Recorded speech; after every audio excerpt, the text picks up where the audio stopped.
Peter B. Collins, news and comment. It's Wednesday, October 26, 2016, only 13 days till the election, and my email inbox is going to celebrate. Today is Hillary Clinton's 69th birthday, and Boldpack and other Democratic outlets have emailed me 144 times trying to get me to sign her birthday card. I declined.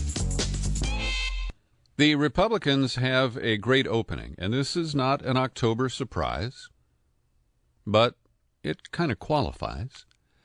The new rates for Obamacare insurance for 2017 are being released nationwide, and they are huge. And this creates another argument for Republicans to talk about failed Obamacare, that it was doomed from the start, that it doesn't control costs, doesn't live up to its name, affordable. And I've heard both Sean Hannity and Rush Limbaugh on their respective radio programs making real hay out of this, playing old sound bites from Obama in 2008. You can keep your doctor, you can keep your insurance. Yeah. And predicting that families would save $2,500 a year. Well, not only has that not happened, but the rate increases are really quite significant. I think in Arizona it is over 100%. Now, the national average is below 25%. Here in California, the average across the exchange is just under 14%. But we've seen that level of increase annually since Obamacare was implemented in 2014. And I've been using Obamacare, and I have shared with you the deep flaws that I have encountered, particularly when I used the platinum coverage in the first year from the for-profit carrier, Anthem Blue Cross. I'm now using Kaiser, which is an HMO, and the rates are lower. The increases, it's going to be $130, about 9% for me in the coming year. But if you get hit with a 25% increase, and you're self-employed like me, you can hope that the subsidies for low-income people will help to ease that, to soften the blow a little bit. But for people who don't qualify for the subsidies, but must buy their insurance through the exchanges, again, self-employed individuals like me, it's a real hardship. Donald Trump momentarily was on message yesterday in Florida. He said, Obamacare is just blowing up. My first day in office, I'm going to ask Congress to put a bill on my desk getting rid of this disastrous law. Now, it's an easy, fat target for them to aim at. It is unpopular, particularly with Republican voters. But they never say what they'll replace it with. And what would happen to a self-employed person like me if Obamacare goes away? But Trump, with his limited attention span and his myopic focus, he didn't stay on message very long. He took reporters to his Doral Golf Resort in Florida to try to get them to give some free publicity to one of his properties. Today, he's scheduled to attend the opening of his new hotel in Washington, built by undocumented immigrant labor. Media doesn't point that out very often. In one of the debates, Hillary pointed out that the Trump Tower in New York used non-citizen, undocumented labor.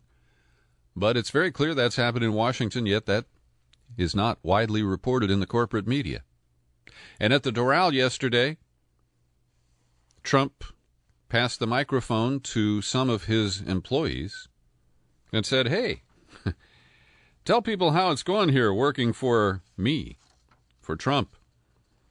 And before he handed off the mic, he said, you better say good or I'll say you're fired. And he said that a lot of his employees are having trouble with Obamacare, but then the manager of the Doral clarified that 95% of the people who work there are on the company plan. They are not even covered by Obamacare, so they can't be experiencing any discomfort from it. And there's an interesting piece in the local San Francisco paper, the Chronicle today, where they take a look at the large health insurance marketplace. The vast majority of Americans get their coverage through their employer. There are 157 million people who have employer-paid or partially paid health care plans. And those costs have remained relatively stable over the last 5 years as Obamacare was drafted, passed, and implemented. And what they show is that family premiums in California increased an average of about 5.5% per year. But the deductibles of individual employees are lower in California than the national average. That means that employers haven't shifted to the cheaper plans with higher deductibles that shift the cost to the insured, to the employee. And I remember the good old days when I worked in corporate media and had good employer-paid health care coverage. It actually was through my union, SAG-AFTRA. But the employer paid for it. And it was very good coverage. Now, there's another interesting perspective to consider here. We have heard these insurance companies crying that they've lost money on Obamacare. And I understand that it may be true, because Obamacare, with the, no limit on pre-existing conditions and a couple of other factors, it produces a pool of people who are desperate for health insurance, and many of those people are sick, or they have conditions that require them to use their health insurance. And until we broaden the pool to include healthy people who pay premiums, not through the nose, but just average premiums, but don't use health care very much, and that's my situation. I don't go to the doctor very often. I'm very fortunate. But the only way to get there is single payer. And Public Citizen, I've linked to their report, shows that the top 5 health insurance companies, despite the fact that some of them are backing out of Obamacare marketplaces, are still massively profitable. In 2015, Aetna's profits were $2.4 billion. Anthem Blue Cross, $2.5 billion. Cigna, $2 billion. Humana, $1.2 billion. United Health, $5.8 billion. They have made more than $65 billion in profits since the Affordable Care Act was made into law. And so it's all real logical. And we have this likely next president named Hillary Clinton, who certainly understands our health care system and has been burned by it. She tried to reform it when Bill was president in the 90s. And she got clobbered. And so she lowered her expectations and poo-pooed Bernie Sanders' call for single payer and universal coverage and said, well, Bernie Sanders wants to destroy Obamacare. That was a pure lie. But now she's kind of hemmed in. She does support a vague notion of a public option. And over at The Guardian, an op-ed writer, Celine Gounder, wrote a piece, Obamacare price hikes show that now is the time to be bold. And the argument here, which I don't quite buy, is that if Hillary wins the election, she'll have a small window to expand health care access before the partisan gridlock kicks in. Well, I don't think the gridlock will ever ease. And I think from day one, if Hillary goes to Congress and says, I have a mandate from the American people to improve Obamacare, they're going to tell her to go do something to herself. But that's the argument that's coming here, and I do agree that this is a moment where there is an opening. But I don't believe that the bought and paid for Congress, dominated by Republicans, particularly in the House, will entertain this. And even if the Democrats get 50, 52 seats in the Senate, and they regain control of the agenda and the majority leadership, they won't have the 60 votes to pass a bill in the Senate. Now, they used a trick to pass Obamacare with less than 60 votes. But I don't think the Republicans and some conservatives like, West Virginia's wonderful Democratic Senator Joe Manchin, I don't think they'll go along with it. And so we seem to be stuck. And who's going to suffer? It's not going to be the health insurance companies. It's not going to be the health insurance providers. It's not going to be the pharmaceutical companies. It's going to be average Americans who don't get health care, don't get drugs, and lead a lower quality of life, or, as Alan Grayson put it, they just die. Well, more embarrassing disclosures from the John Podesta email hack. And this one is really interesting. If you remember about a week ago, I used some information that had been sent to me by a listener, and I later retracted it with an apology. And the listener, John LaFrancois, over in Sacramento, had changed one of the FBI documents to insert Barack Obama's name into a blank space where a name had been redacted. And it suggested that Obama had a private email account. Well, in today's New York Times, buried near the end of a story about the embarrassing leak that surfaced yesterday, an exchange between campaign staffers and John Podesta. And it started with Josh Schwerin. And there are two Schwerins on the campaign. Dan is a speechwriter, and his brother Josh is a campaign spokesperson. So Josh heard President Obama in a news conference talk about how he learned about Hillary Clinton's email system. He said he learned about it from the news just like everybody else. That's a little far-fetched. So Schwerin writes to Jennifer Palmieri, another communications consultant there on the campaign. Jen, you probably have more on this, but it looks like POTUS, President of the United States, just said he found out HRC was using her personal email when he saw it in the news. Now, Josh was careful not to characterize that as a damaging disclosure, but that's clearly the notion of this message. So then Cheryl Mills, who is the top assistant to Secretary Clinton, was there during the State Department years. Cheryl Mills writes to John Podesta only and says, "We need to clean this up. He has emails from her. They do not say state.gov. So again, they're being a little cryptic here because they can imagine that somebody like us will be reading this email later. And they were right to be guarded.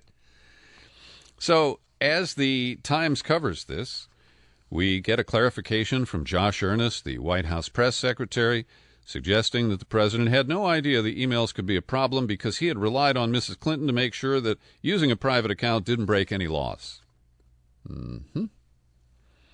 So as we dive deeper into this, what we learn at the very end of this article in the New York Times, the very last paragraph, this month the FBI released a series of records from its investigation, which revealed that Mr. Obama had used a pseudonym to communicate by email, including with Mrs. Clinton and others.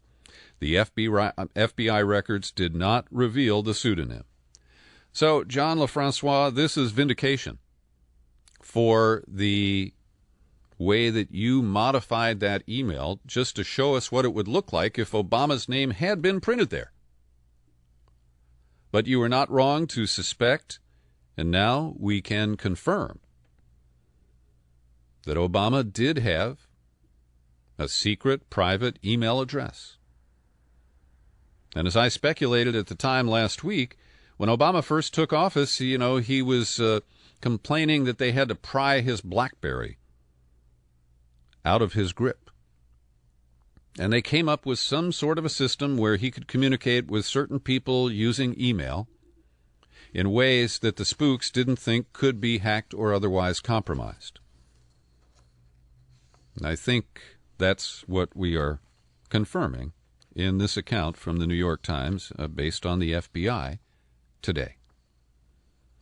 Secretary Clinton in the debates has called for a no-fly zone in Syria, and I have widely criticized this because we know it would require a major deployment of American troops. The Joint Chiefs of Staff has estimated 70,000 troops would be needed to maintain a no-fly zone.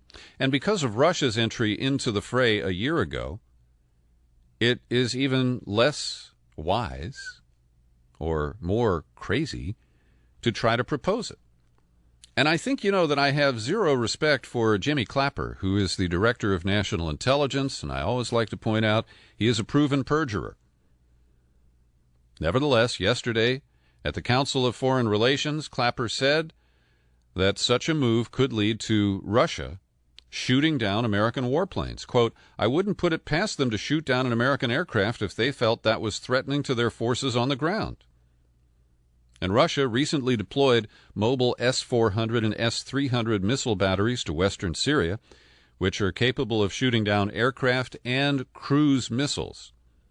And cruise missiles are often referred to as standoff weapons, meaning that you can launch them from a ship or from the air, and so you don't have to have facilities on the ground to achieve that. So as we hear Clinton continue to call for a no-fly zone, and in the debate last week, Chris Wallace followed up with her, and she didn't answer the question on whether she would fire on Russian aircraft if they were violating the no-fly zone. But she only said that it would take a lot of negotiation to set it up, and she thinks she could strike a deal where Russian planes would avoid our no-fly zones. But the chairman of the Joint Chiefs, Joseph Dunford, told a Senate committee last month that for the U.S. to control all of the airspace in Syria, it would require us to go to war against Syria and Russia. And President Obama a year ago dismissed the calls for a no-fly zone, calling the idea half-baked. And as we approach the election, 13 days remaining, as I said, last weekend a federal judge blocked Florida Governor Rick Scott's effort to throw out tens of thousands of mail-in ballots and publicly reprimanded him. U.S. District Judge Mark Walker issued a blistering caution to Scott's top election official on a lawsuit about vote-by-mail ballots. And the issue is a little bit in the weeds bureaucratically. It has to do with whether people who do a mail-in ballot add their signatures to the envelope. And this is supposed to be a check on voter fraud. And while voting by mail is convenient, it is subject to manipulation. Because you could vote your husband or wife's ballot, your kid's ballot, any ballot that comes into your house, you're not really sure.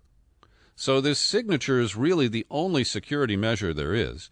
And in Florida, if you don't sign it and leave it blank, they send it back to you for signature.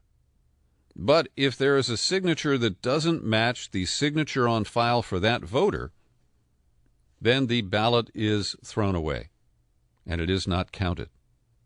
So in Tallahassee, the judge said that he had a hearing scheduled for this past Monday, and he is concerned that authorities there are defying him. Quote, this court will not allow the Florida Secretary of State to take a knee and deprive Florida citizens of their most precious right.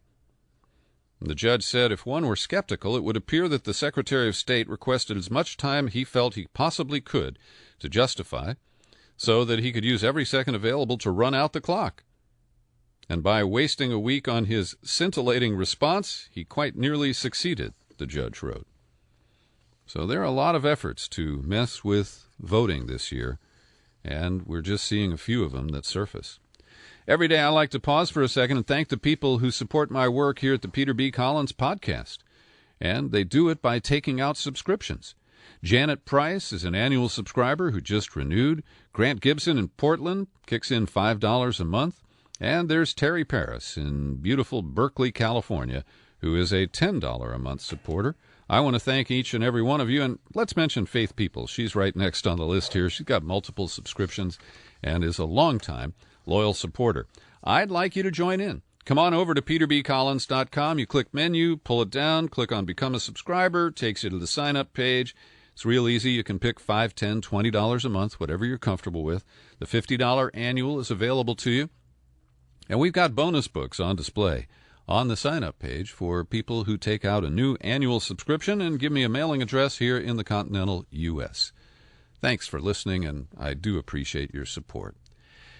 I'm working this week on a special retrospective about Tom Hayden, an American revolutionary who helped lead the opposition to the Vietnam War. Yes, he was married to Jane Fonda for a while. Then he became a legislator here in California, serving for 17 years. And I got to know him well when he ran for governor in 1994.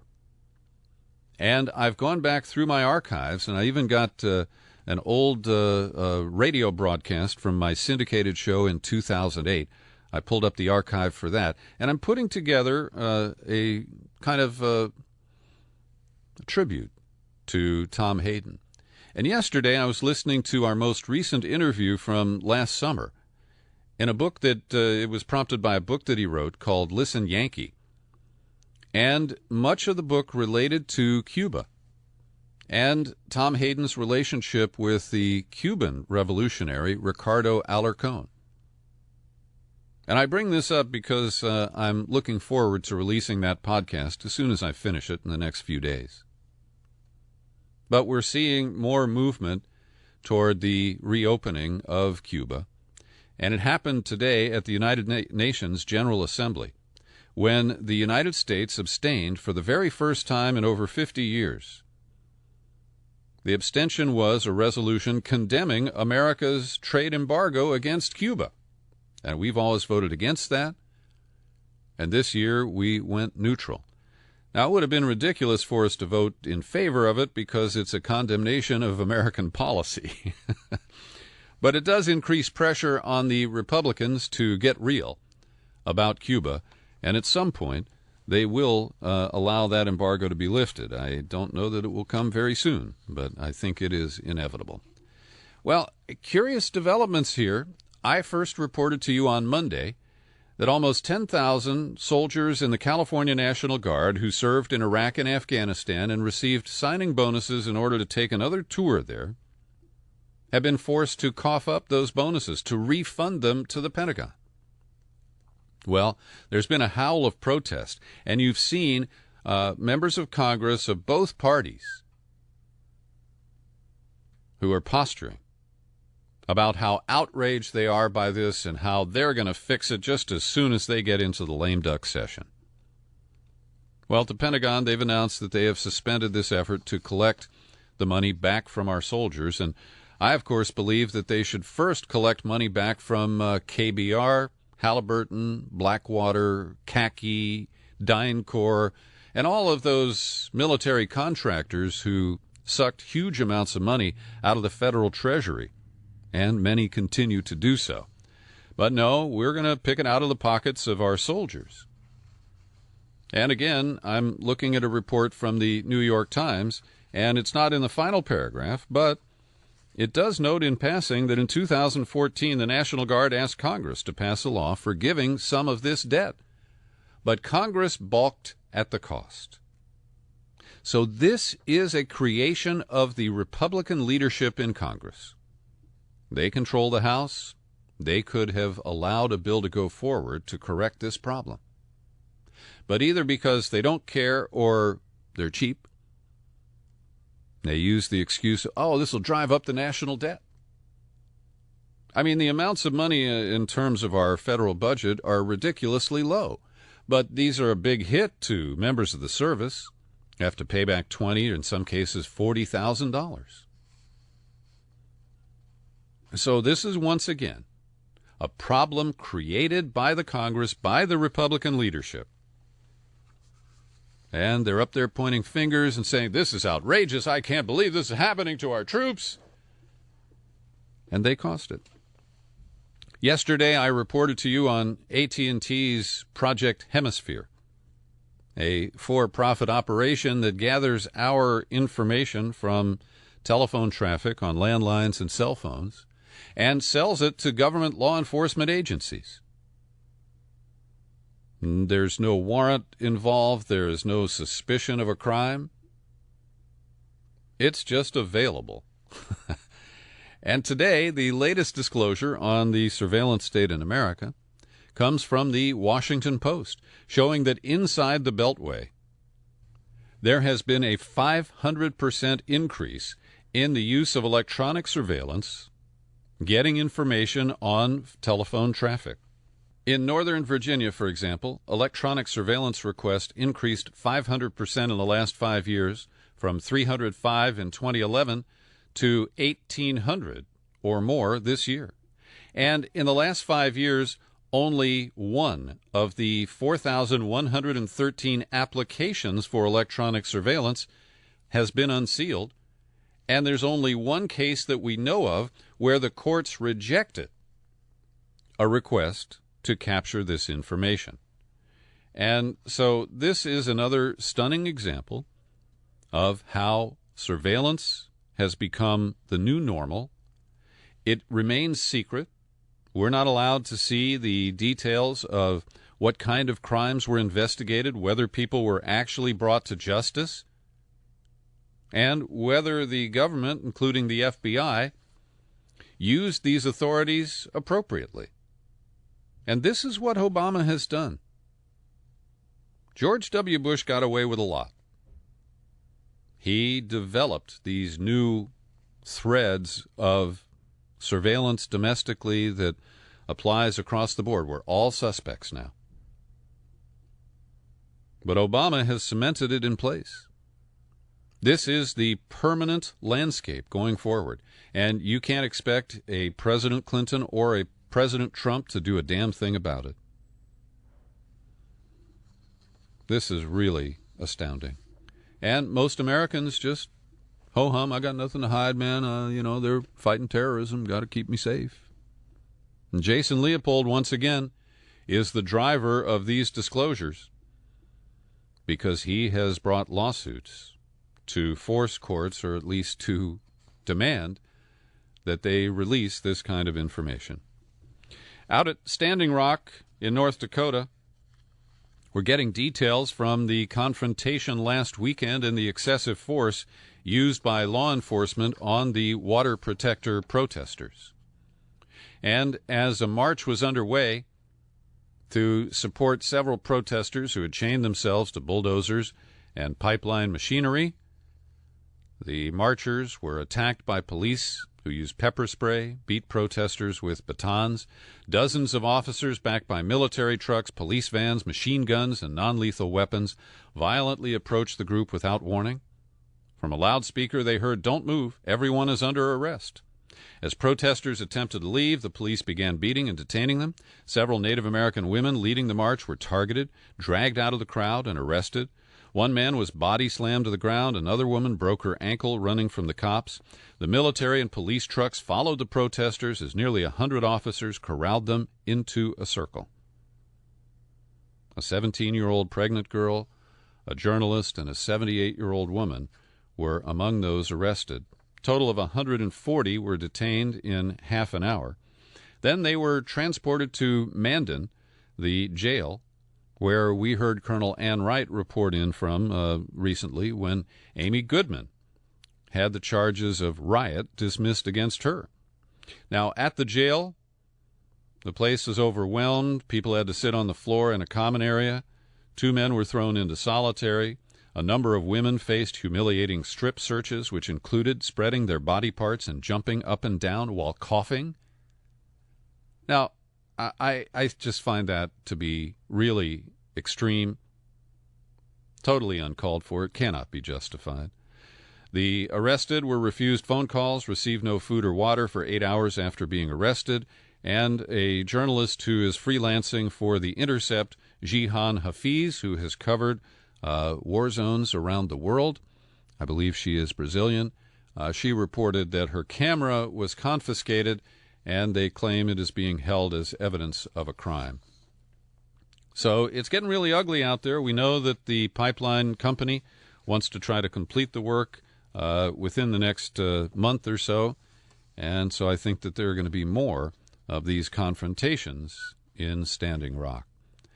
Over in the war zone, the United States is telegraphing its intention to, I don't know exactly how we do this, but we are going to encourage and orchestrate the rebel groups that we support in Syria to help push out the Islamic State from their headquarters city of Raqqa.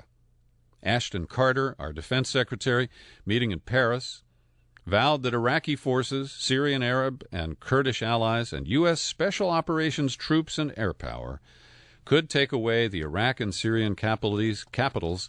That, of course, is Mosul in Iraq and Raqqa in Syria. But if you want a more complete view, I have linked to a great package, a roundup, published at Shadowproof today. And it provides a great deal of information from a variety of sources on what is going on in the war zone in Syria.